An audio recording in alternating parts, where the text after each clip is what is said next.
We were led through a sparse wooded area around a kilometer from Israel's boundary wall. These men are fighters for the Popular Resistance Committee, and they're taking us to meet one of their senior commanders. Through the brush, we find him. This is Jamal Nabhan. Unlike his fighters, he does not cover his face. He tells me it's because the Israeli military already knows who he is. The Israelis have already tried to assassinate me many times, so I'm challenging them by not hiding my identity. I want them to know that I am here and that I'm ready to defend my land. God willing, I will free this land.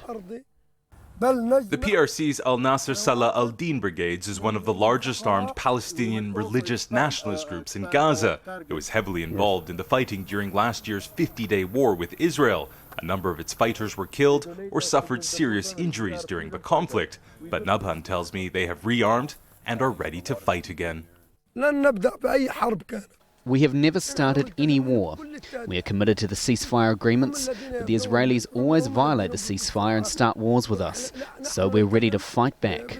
In last year's war, more than 2,000 people died, many of them civilians.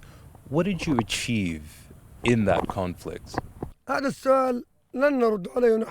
The Israelis should answer this question. They're the ones who are targeting our women and children. In the next war, we will target Israelis no matter where they are in the world. We've been given permission by the commander to film this night patrol, but he warns the Israelis monitor this area very closely and that he can't guarantee they won't react. The fear of Israeli fire is real. Despite an Egyptian-brokered ceasefire agreement that brought an end to the war, Israel's military routinely violates it. According to Oxfam, between August and December, there are around 45 incidents of Israeli naval fire, 35 incidents of border fire, and about a half-dozen incursions into Palestinian territory. During that same period, around 15 rockets were fired from Gaza, including test rockets aimed towards the sea. Which is why these men say they will continue to prepare for another war with Israel, something they say is inevitable. Imtiaz, Tyab, Al Jazeera, Gaza.